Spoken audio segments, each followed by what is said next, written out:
Assalamualaikum warahmatullahi wabarakatuh. Ujian tengah semester Manajemen Operasional dengan dosen pengampu Bapak Hendra Permadi, STM. Perkenalkan, nama saya Gista Fiona Banwati dengan nomor NIM 28921500006. Manajemen Reguler Plus Semester 4 Universitas Pancasakti, Bekasi. Strategi operasi. Perancangan suatu barang dan jasa, kualitas perancangan proses, pemilihan lokasi, perancangan tata letak, sumber daya manusia, dan rancangan pekerjaan. Berikut manajemen rantai pasok, persediaan, penjadwalan, serta pemeliharaan yang diterapkan guna menghasilkan tujuan yang efektif sesuai dengan strategi organisasi. Visi.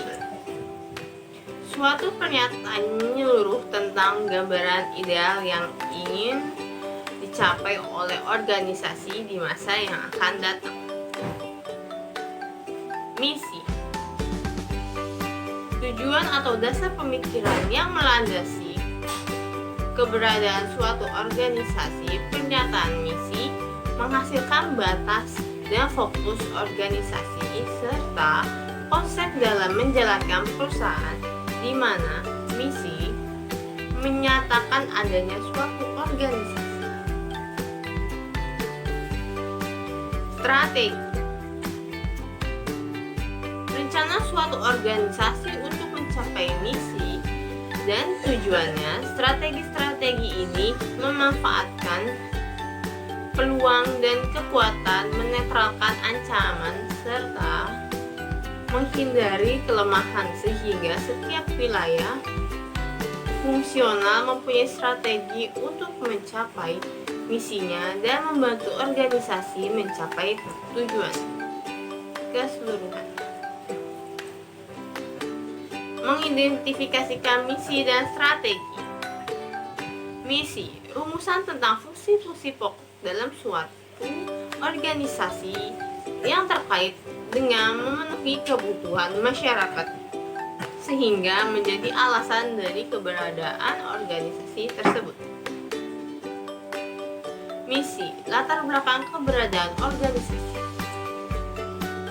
Contoh misi.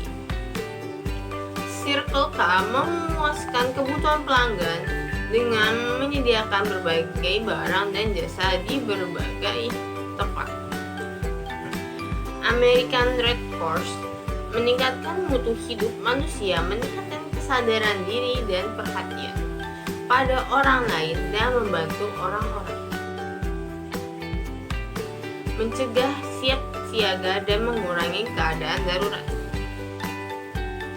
Strategi. Rencana aksi organisasi untuk mencapai misi secara konseptual. Misi organisasi dapat dicapai dengan 3 cara. Yang pertama, diferensiasi, berbeda lebih baik, biaya lebih murah, kualitas standar, fokus delivery lebih cepat. Tugas manajemen operasi atau produksi menerjemahkan menjadi tugas-tugas yang dapat diwujudkan secara tuntas. Diferensiasi. Cara melakukan diferensiasi penawaran dari suatu organisasi sehingga pelanggan menerimanya sebagai nilai tambah. Low cost. Mencapai nilai maksimum sebagaimana yang diinginkan pelanggan. Artinya, dibutuhkan sebuah pengujian melalui keputusan manajemen operasi dengan usaha yang maksimal guna menurunkan biaya dan tetap memenuhi nilai harapan pelanggan. Quick response. Seperangkat nilai yang terkait dengan hasil yang cepat, fleksibel, memenuhi perubahan yang terjadi di pasar, baik rencana maupun fluktuasi volume penjualan dan dapat diandalkan sebagai keseluruhan nilai yang terkait dengan pengembangan dan pengantaran barang yang tepat waktu dan berkinerja fleksibel. Isu-isu strategi. Perkenalan. Yang pertama ada desain dan pengembangan produk sangat penting. Yang kedua, perubahan produk dan proses perubahan desain. 3. Kelebihan kapasitas. 4. Proses produksi pendek. 5. Keahlian tenaga kerja tinggi. 6. Biaya produksi tinggi. 7. Model dibatasi. Dan 8. Perhatian pada kualitas. Pertumbuhan. Yang pertama, peramalan sangat penting. Yang kedua, proses produksi dan proses reabil. 3. Perbaikan produk yang kompetitif. 4. Meningkatkan kapasitas, perubahan ke arah orientasi produk. Dan terakhir, peningkatkan distribusi. Kedewasaan. Yang pertama, standarisasi. 2. Perubahan produk. 3. Kapasitas optimal. 4. Meningkatkan stabilitas proses fabrikasi. 5. Rendahnya keahlian tenaga kerja. 6. Proses produksi panjang. 7. Perhatian pada perbaikan dan penurunan biaya produksi. Dan terakhir, pemeriksaan kembali kebutuhan desain. Penurunan.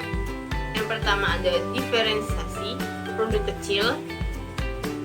2. Meminimalkan biaya. 3. Kelebihan kapasitas dalam industri. 4. Memangkas jalur-jalur yang tidak menghasilkan margin. Dan terakhir, mengurangi kapasitas.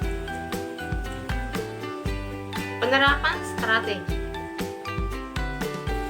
Analisis lingkungan, mengidentifikasi tentang peluang, kelemahan, dan kekuatan, memahami lingkungan pelanggan, industri, dan pesaing.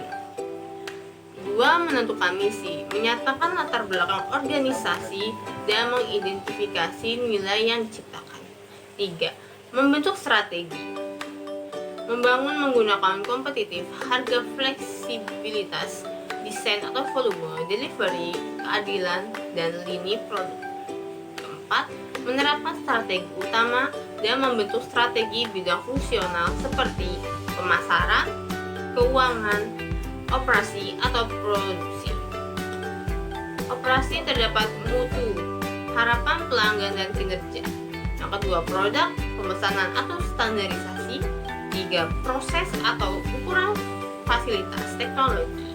4. Lokasi, dekat pemasok atau pelanggan. 4. Manusia, spesialisasi atau pengayaan. Tata letak, sel kerja atau perakitan, persediaan pemesanan kembali, pembekalan pemasok tunggal, penjadwalan produksi stabil, pemeliharaan perbaikan. Pengembangan dan penerapan strategi suatu perusahaan yaitu berusaha untuk memahami permasalahan yang timbul dalam mengembangkan strategi yang efektif, mengevaluasi suatu kekuatan dan kelemahan internal serta peluang dan ancaman yang terdapat di lingkungan perusahaan tersebut. Hal ini dikenal juga sebagai analisis SWOT, Strength, Weakness, Operations, Threat. Strategi operasi dalam lingkungan global. Manajer operasional pada saat ini harus memiliki pandangan global secara strategis. Operasi perkembangan yang cepat dalam perdagangan dunia yang seolah dunia tanpa batasan mengakibatkan banyak organisasi memperluas operasinya tidak hanya di dalam negeri tetapi juga di luar negeri. Hubungan bisnis, corporation, dan manufacturing. Bisnis adalah keseluruhan unit usaha yang mengelola sumber-sumber ekonomi yang menyediakan barang dan jasa bagi masyarakat dengan tujuan untuk memperoleh laba dan memuaskan kebutuhan masyarakat.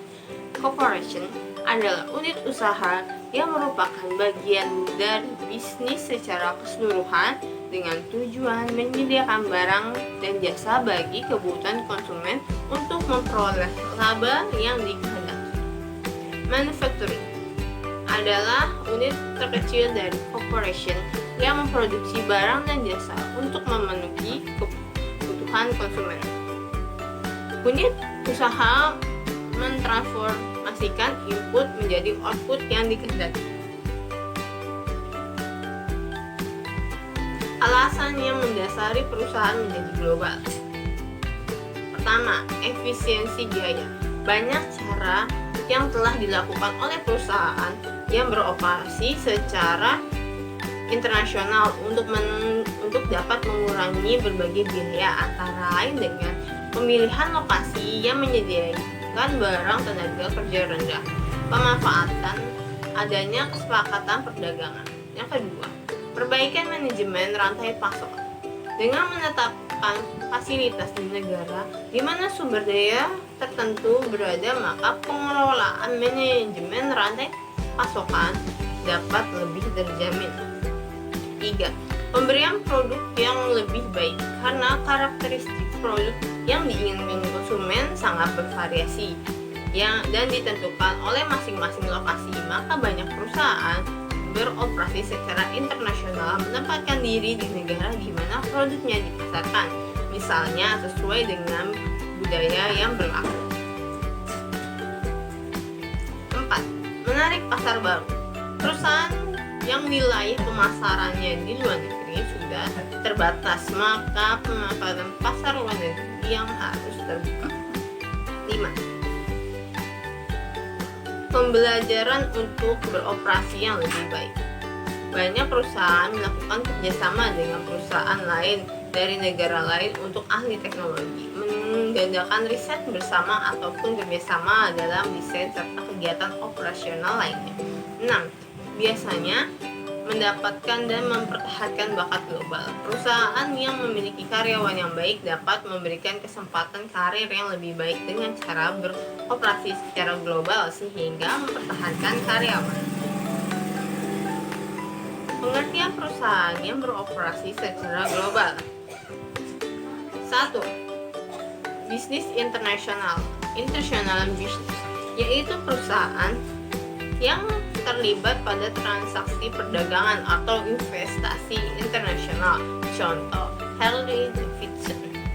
2. Perusahaan multinasional atau multinational corporation, yaitu perusahaan yang terlibat banyak dalam bisnis internasional, mempunyai atau mengendalikan fasilitas di lebih dari satu negara. Contoh, The Body Shop.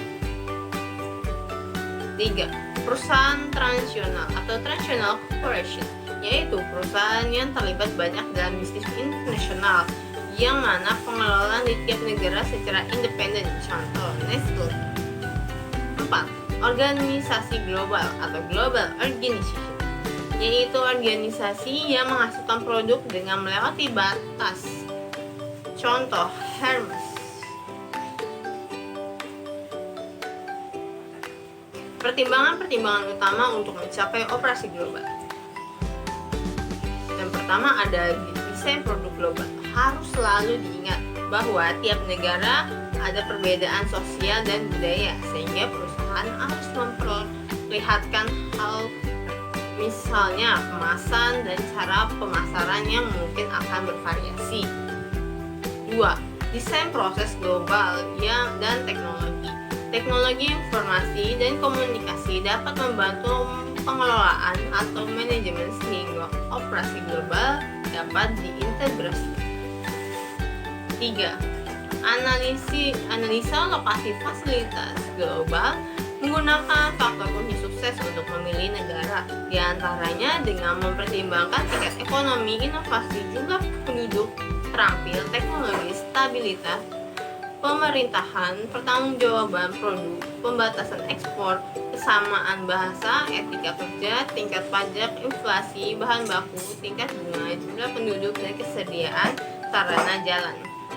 4. 4. Dampak budaya dan etika. Budaya yang ada di tiap negara berbeda. Hal tersebut juga harus disikapi dengan araf agar kegiatan operasi perusahaan dapat sukses, misalnya kebiasaan jam istirahat, perlindungan terhadap hak intelektual, dan budaya korupsi. Mengelola operasi jasa di dunia global. Yang pertama, menentukan apakah orang mampu fasilitas mencukupi untuk menjaga eksistensi jasa yang diberikan. 2. Mengidentifikasikan pasar asing yang masih terbuka yang tidak terkontrol oleh pemerintah. 3. Menentukan jasa apa yang paling banyak diminati oleh konsumen luar negeri. Yang keempat, menentukan bagaimana mencapai konsumen global. Oleh karena itu, perusahaan yang bergerak di bidang jasa yang harus memutuskan untuk beroperasi secara internasional harus selalu mempertimbangkan perbedaan perspektif pada beberapa keputusan manajemen operasional, di antaranya perencanaan kapasitas jasa yang diberikan perusahaan kepada para konsumen. 2. Perencanaan lokasi tempat pemberian pelayanan kepada konsumen. 3. Desain fasilitas dan layout yang digunakan perusahaan dalam memberikan pelayanan dalam konsumen. Dan terakhir, penentuan jadwal pelayanan kepada konsumen. Terima kasih telah menyaksikan, semoga ilmunya bermanfaat. Sekian dari saya, wassalamualaikum warahmatullahi wabarakatuh.